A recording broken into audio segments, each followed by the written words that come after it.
Now that we've done all the spoilers, it's episode question mark of We Were Gamers. Yeah, that's right. We are here to talk about some fine pop culture, I would say. Specific pop culture, I would say. Yeah. Not just like pop culture in general. But we're going to talk about a topic, and as a spoiler alert, is it really a spoiler? I don't know. Yeah, I don't know either. We're going to talk about all the stuff that happens in this show, I think. Yes. Yeah. To be fair, it's not a very long show at the time of this recording. So if you want to catch up on the new Netflix series Castlevania before you listen to the rest of this podcast, you can go ahead and hit pause and then come back in an hour and a half. You'll be caught up. 4 episodes, 25 minutes each? Yeah, with a little bit at the beginning and the end of every episode. So maybe 20 minutes each. Yeah.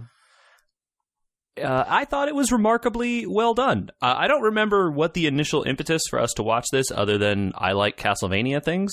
I actually got a message from Kit. I don't know if you know Kit. Of UC Irvine / Comics, Tunes, and Toys / I feel like I might have met him once at the shop. Yeah. Well, he and his lovely wife were at home on leave, maybe? I don't know. They just had a baby. So congratulations to them. And also, thanks for bringing this to my attention. Because he just watched all of it and he said, you guys should do a Castlevania-centric episode and talk about that new series. So here we are. And so here we are, exactly. Yeah. So, let's talk about the series a little bit first. So, Andrew, I don't know. We have to talk about the series first because it's a prequel. Yeah, or is it? Yes. A prequel to the games? Maybe? I think it's a prequel to the games. I think it depends which games. Because so you can so that's what I was going to ask. I didn't know how familiar you are with the Castlevania series in general. So how much of what was going to happen in this little arc did you think you knew going in? I knew that then when they were talking about the sleeper, that these two who were also characters in the video games had to find Alucard. Okay, so you already knew it was likely to be Alucard. So, I knew the entire time that these two main characters weren't going to die because they were in the games, and, that they had to find Alucard. Okay. So, I'm trying to remember how exactly it works, but I think the way the games are structured, quote-unquote, the lore, what lore that there is for an NES series of games in some cases... each game is another generation of the Belmont family, basically. Okay, so the main character of the show, by the way, and some of the games is Trevor Belmont. Correct. And I want to say that Trevor is the Belmont that is in Castlevania 3. Oh, okay. I want to say that because Castlevania 3 is the one that also lets you play as Sypha and Alucard. Oh. So, so it seems like this show has done... at least, or has made an attempt to mirror what sort of ends up happening in Castlevania 3, where you have to go find Alucard in the crypts if you want to use him, and it's all optional, of course. You don't have to take that branching path to go down to where he is or whatever. Mm-hmm. But okay, so you sort of knew kind of where the payoff was likely to be at the end of the show. Yeah, I actually wondered, because the pacing was a little bit erratic in terms of what was happening in each episode. Yeah. Whether it would go beyond them finding him, or if we would not even interact with him at all, because basically up until the end of the show, you don't see him except for one half scene where he says, you can't kill humans, Dracula, and then gets hurt. Yeah. So I wondered if they would find his coffin and that would be the end of it. And you're like, oh, okay, cool. So this leads into one of the games or something. There's a question about where it goes, though, is because there's 2 more half seasons coming as one big season to finish the story in theory, but I'm not sure if it's their story or some other story or what. Yeah, I'm not sure how they're going to spin it out from where the end is. Because, I mean, they sort of have set up the team by the end of the series, right? Mm-hmm. And it's like they're going to go on the big journey to defeat the big Dracula. So I'm not sure what the writer's plan is to do with that. Mm-hmm. Well, the writer, by the way, being Warren Ellis, in case anybody was curious who that is. Has he done stuff that I should know? Oh yeah, he's a pretty major comic book writer. Pretty famous for creating, what was it? I'll remember in a second. Red, that movie that came out with all those actors in it. I think he created the comic book for Red. Okay, the one that movie was based on. But I thought it was really. I just want to talk a little bit about how the first couple episodes, because I think they really they spent a lot of time in those first couple episodes, really doing backstory stuff. You don't even meet the guy who ostensibly is the main character until the second episode. Oh, right. Yeah, the first episode's all about Dracula, who you never see again. Yeah. So that's they spend their time sort of world building on the villain for basically the entire first episode. Hellblazer. Okay. John Constantine. That is a... He didn't create him, but he wrote a huge Hellblazer run that people were really happy with. And he created The Authority, which is another... Anyway. I know Hellblazer. I don't know that one. Mm-hmm. But that's great. It sounds like he is a good dude that people like. So did you... When you watch that first episode, right? You're meeting Dracula, right? And, that you don't really... None of the actual, in theory, the story of the show actually happens in that first episode. It's just background. Well, it's definitely background. It's background also for, the games. There's no reason, really, that I can think of. Did they explain in the games, they killed his wife and that's why he's, trying to kill everyone? So that isn't necessarily the story. But it's not given in the games anywhere that Dracula is trying to kill everyone because they murdered his wife. Okay. You don't find out, well, at least in terms of the games that I've played, you don't find out anything about Alucard's mother and Dracula's wife and stuff, except in Symphony of the Night. Mm-hmm.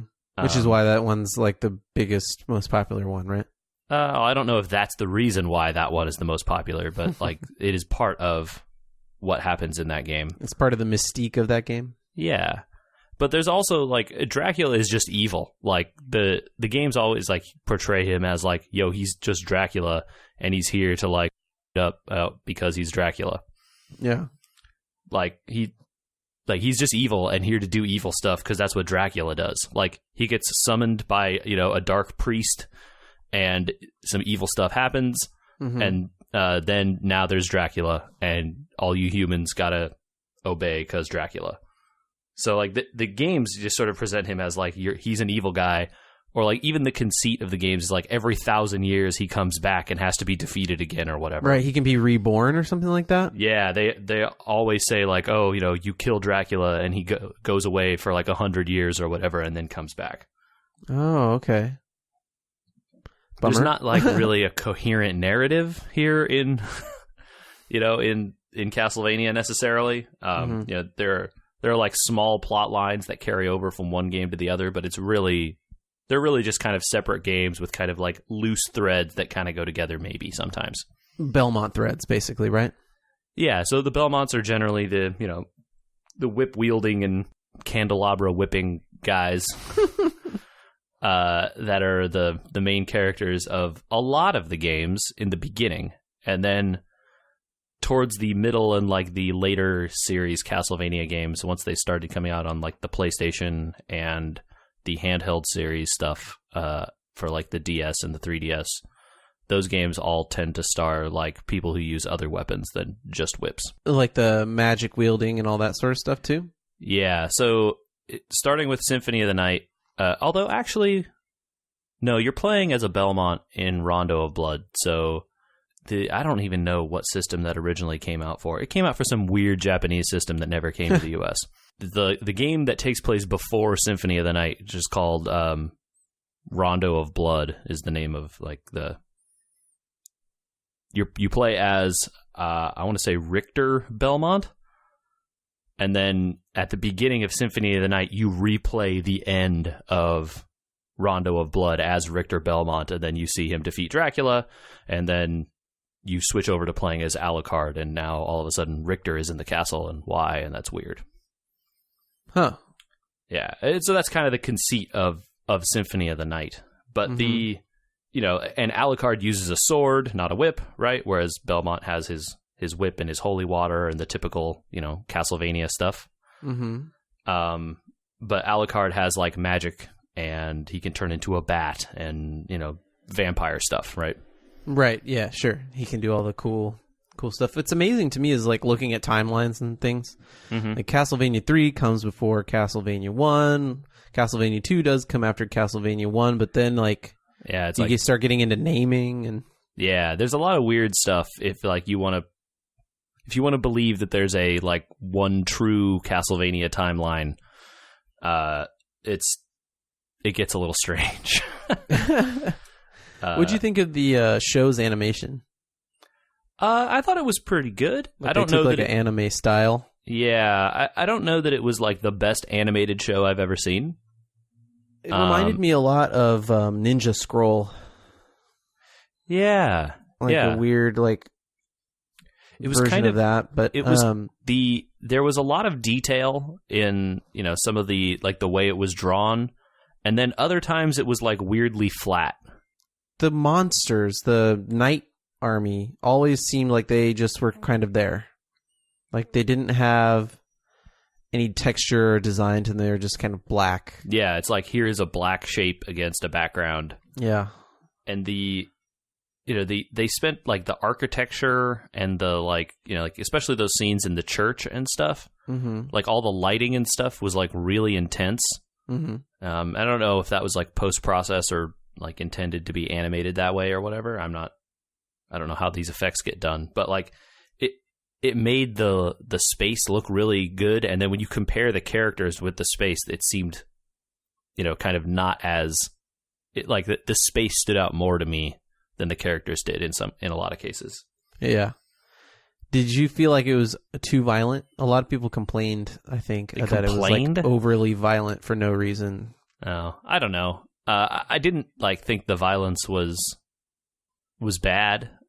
It was very violent. Like, let's be clear, there's a lot of blood, like all over the place, and just like kind of like dark and not happy.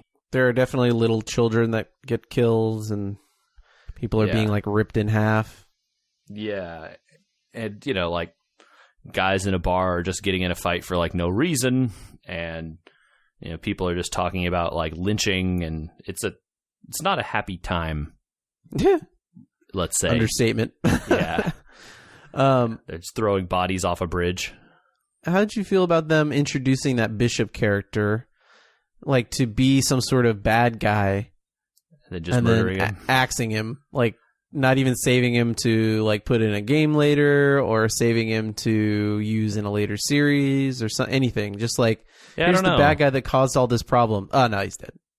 It's weird because I don't know how I feel about that, because like in the games, or at least in some of the games, Dracula is called by a priest, like brought back by, like resurrected by a human priest, an evil priest or whatever. Oh, really? And so I wondered if that's what they were going to set this guy up to be, that character in the Castlevania lore. I think the priest's name is Shaft in some versions. Like yes, Shaft? like Shaft, yes, like that, yes.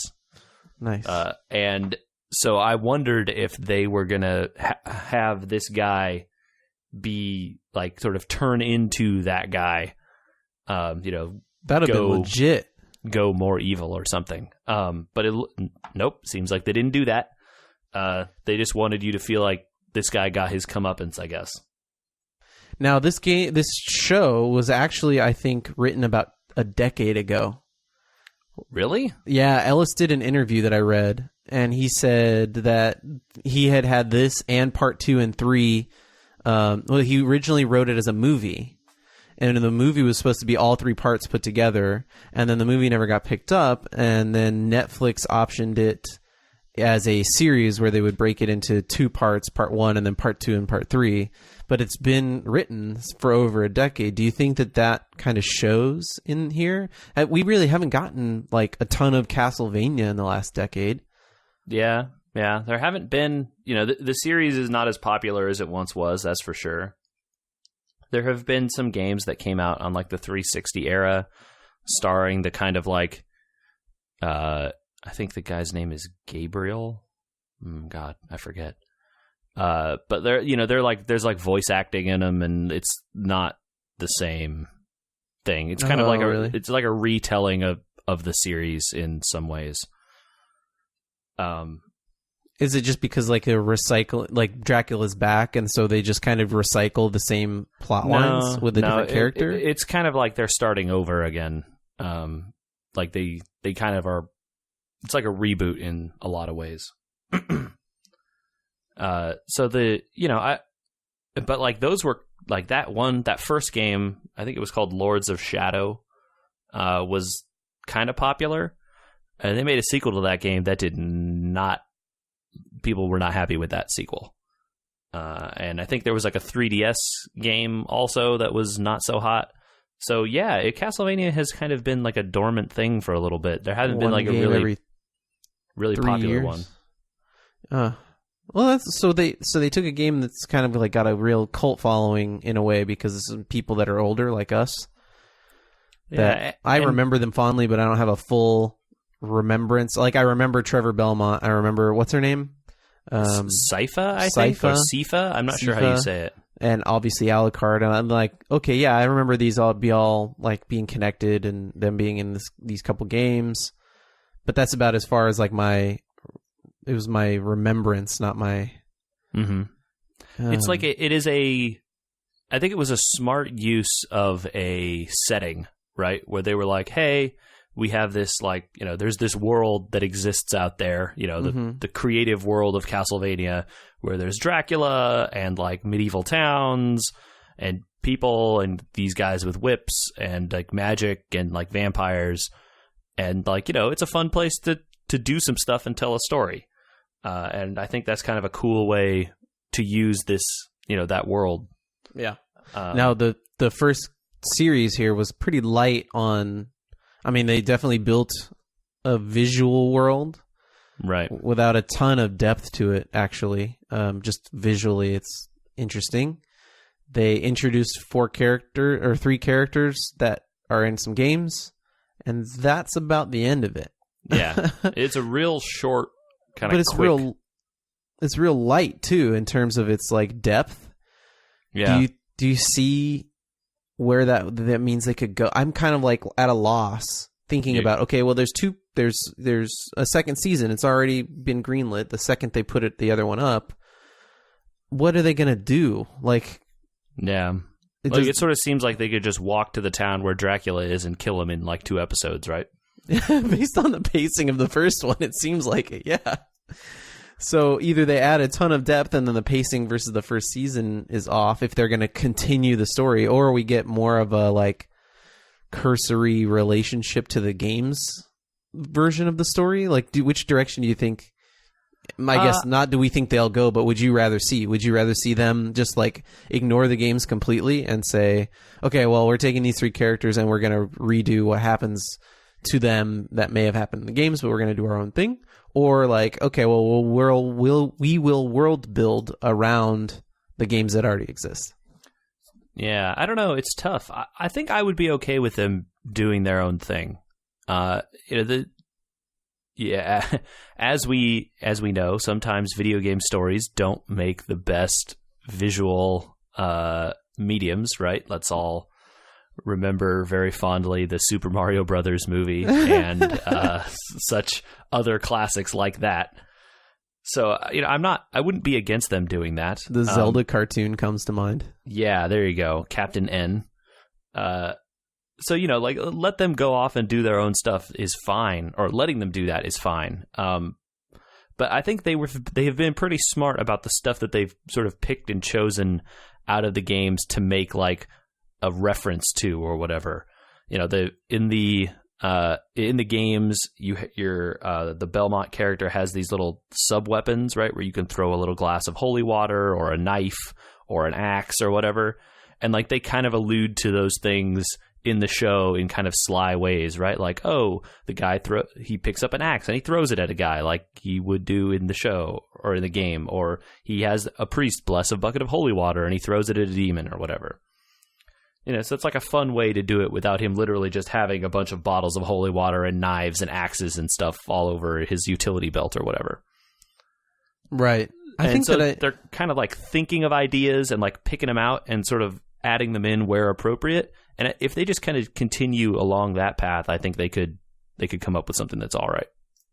Yeah. I think that they kind of are going to have to go their own way, because otherwise it's just, people aren't going to remember or play the games, so there's going to be gaps that aren't filled in, and then they'd be weird. Oh yeah. They certainly can't just follow whatever story of Castlevania exists. And then I don't think there's enough of a story to tell.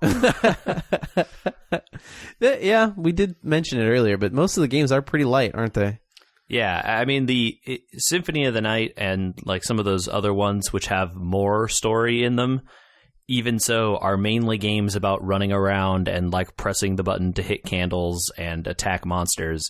And then like once, every like 5 boss fights or something, you get a quick little cutscene that shows you like, 6 lines of dialogue between the guy who's running the castle and you, and then you fight a boss. It's like it's really, really, the storytelling is very like atmospheric, right? You learn about stuff sort of by seeing it rather than them telling it to you. So there's not a lot, which is a thing that doesn't really work in TV, I would say, right? That you kind of have to tell the viewer the story as opposed to just like having the story written on the wall behind the main characters. True. I feel like the 4 episodes, like there was this huge fight, right? Where they're trying to save the villagers and all this other stuff, and they have he commands the peasant army. Trevor Belmont commands. All of a sudden, he's the military commander. He's like a military genius. Pikes up front, like this sort of like huge combat scene where they fight like 4 demons. Yeah. And they're throwing holy water everywhere. And there was like, it was fun to watch. It was visually interesting, but there's really no, again, because that they all have to live to find Alucard. Sure. And because we've had 3 episodes, aka 20 minutes up to this point, or, with the characters, there's kind of like there's no like real connection there. There's no worry. There's no questioning whether they'll survive. Yeah, it's a real like, this is probably. It just seems like an action exercise. It's a low stakes, right? You're like, a lot of it, okay, well, a lot of it seemed like a demo.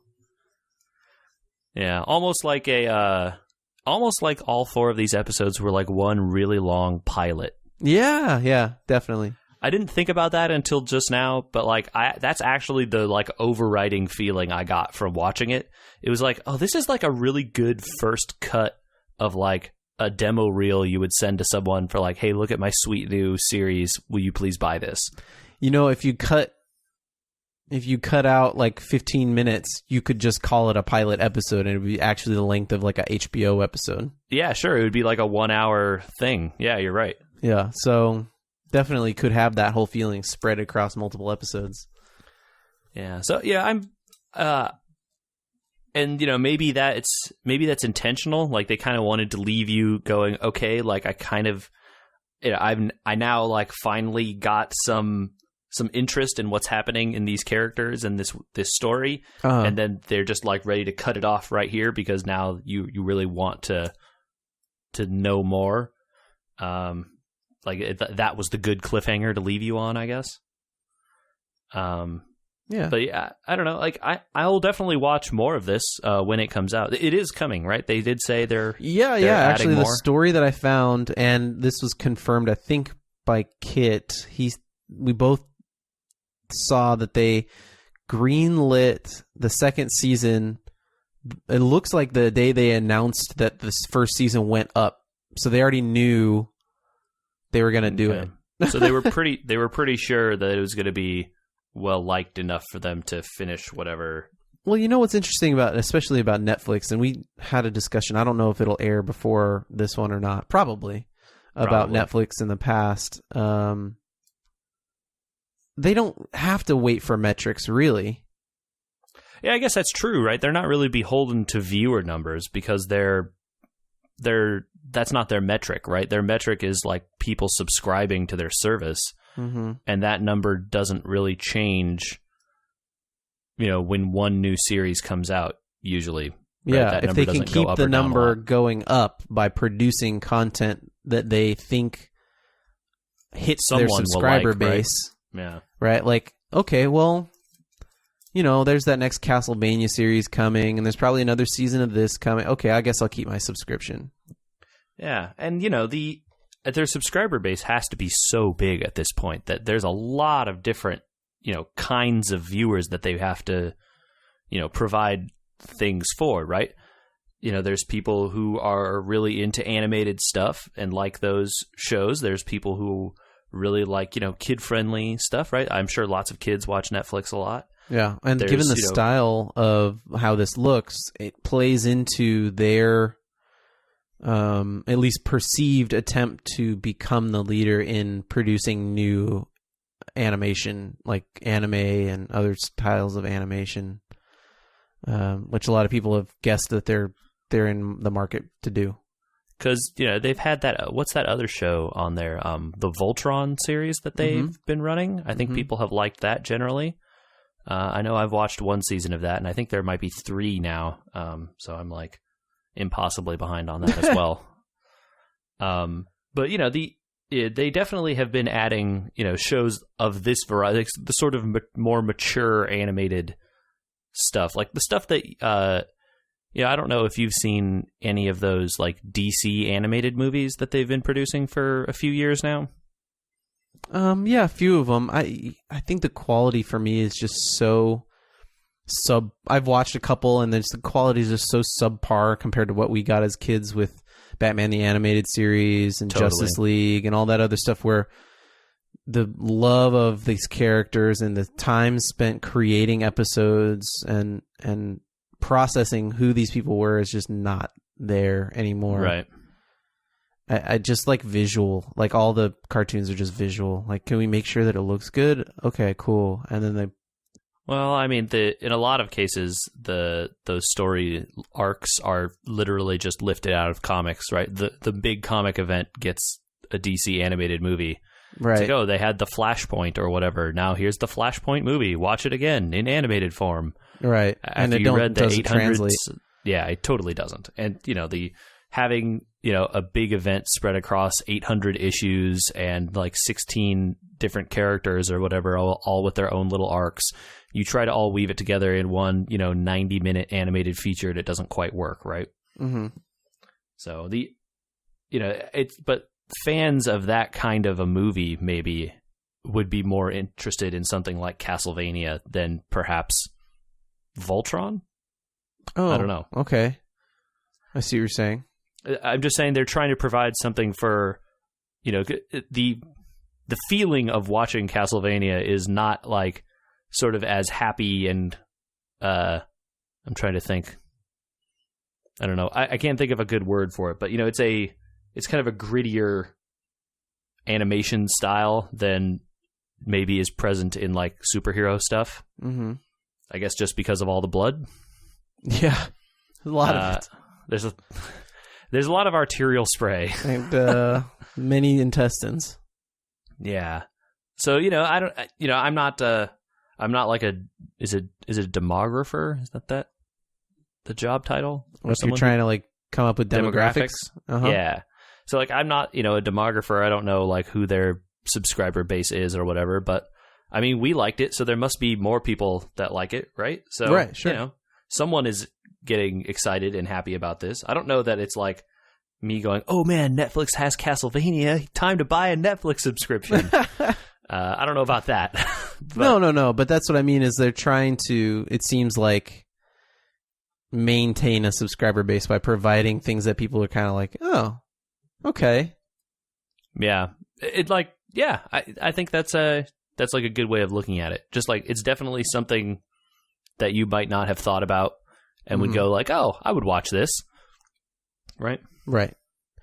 Should we spend some time on the games a little bit? We just talked about the show a lot, which was good, but it was only 4 episodes. It's true. There's not actually that much necessarily to talk about. Yeah, and it was pretty light, but how did you feel it did justice to maybe some of the games you remember the best? So I think it did pretty well, at least in terms of the, you know, I've definitely mentioned longtime listeners of the pod will know that I am a big fan of Castlevania Symphony of the Night, the game that came out for the PlayStation 1 way back. And there are a lot of elements of the Alucard in that game and his story that have shown up in this series.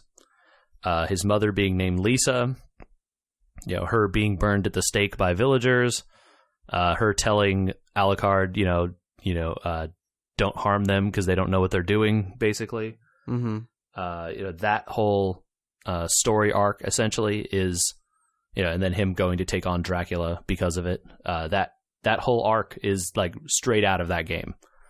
And I thought they did a good job with that stuff. Like I mentioned before, it was kind of fun to see them, try to weave in the little like throwing knives and holy water and stuff that you kind of find in the games, right, as like your little weapon pickups or whatever. But it was pretty good, I think. I like that they didn't try to do the exact things like from the games, though, right? There was no like, nobody hit a candle with a whip and got a heart out of it. Yeah, right. Exactly. There was no chicken hit, or there was no like turkey hidden inside a wall, right? Mm-hmm. I think that's the most important thing. Like, really what I want to know is, how does Dracula hide all these chickens in the walls? And like, how are they always look like they just got roasted? It's like a pot roast chicken there inside the wall. How does that happen? That's the power of Dracula right there. Well, as we saw in the show, he's got quite the machine operation at this point. I wouldn't be surprised if there was like a conveyor belt full of pot pies. Just delivering you like roast turkeys to various points in the walls. Yeah. The games, right, are, we sort of said before, they're really light on the storytelling, and they're action games, really, right, is what they are. In the first Castlevania game, you fight Frankenstein. Like that, he's one of the bosses, So they're really just sort of meant to be, the original games were just sort of these homages to like horror movies, right? You fight Frankenstein, you fight Medusa, and then you fight Dracula at the end. Huh. That was kind of missing from this, where it was literally just like monsters all the time. Yeah. So they definitely leaned more into the story side stuff here, which I think is probably appropriate for a TV series, assuming you want to have your TV series go more than 4 episodes, I guess. So, I think they did pretty good with, what little story material exists in the Castlevania universe, or whatever they call it. Right. Castleverse? Yeah, I don't know what it's called. I don't know either. Now, for most of the games, what systems were they? They were from like SNES era for most of the good ones? So PlayStation era? So it depends who you ask, right? I mean, there were definitely versions of these games for the Nintendo, right? The original the Nintendo, right? The NES. So Castlevania 1, Castlevania 2, Simon's Quest, Castlevania 3, Dracula's Curse. I think all were original NES games. Okay, so even this story that it kind of leads into goes all the way back to the NES. because that's Trevor Belmont in Castlevania 3. Right. And Sifa and Alucard in that game. Okay. Where you can kind of switch between your characters. And then it moved to the Super NES with Super Castlevania 4. Woohoo! Yeah. And that's the one with all the like Mode 7 and the like whipping and like hanging from the chains and stuff. A good game, but not nearly as like brutally difficult like the old Castlevania games were. I guess it's worth pointing out that those old Castlevania games are really hard. As were most NES platformers. As were most NES games, right? Like you go back and play those games, it's really tough. Like they require you to make like the jumps in the tiniest amount of space and time, and also you have to dodge a bat that's flying at you at the same time. And let's see. So then after Castlevania 4, which other ones were there? Well, I want to Symphony say is there's PlayStation, right? Symphony was PlayStation 1. I want to say there's one more Castlevania game between Castlevania 4 and Symphony. I know Rondo of Blood exists somewhere, but I don't know what platform that came out for, and I don't think it got an official US release. Oh, okay. At the time. Like it definitely didn't come out on like the Super NES or the Genesis or something. But then there got was a released Genesis later, Castlevania game also, but I don't know what the name of it is. Who owns Castlevania now? Konami. Konami has always owned it. Yeah. Okay. So don't get excited for a lot more video games of Castlevania just because Konami is not necessarily in the business of making video games anymore.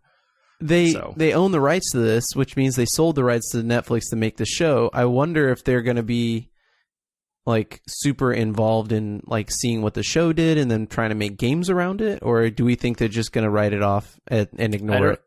Yeah, I don't know. I mean, I'm sure that if there's money to be made, Konami would be interested in making a bunch of money. But I also suspect they're not interested in like fronting a bunch of money for someone to develop a game for them to make an okay profit, right?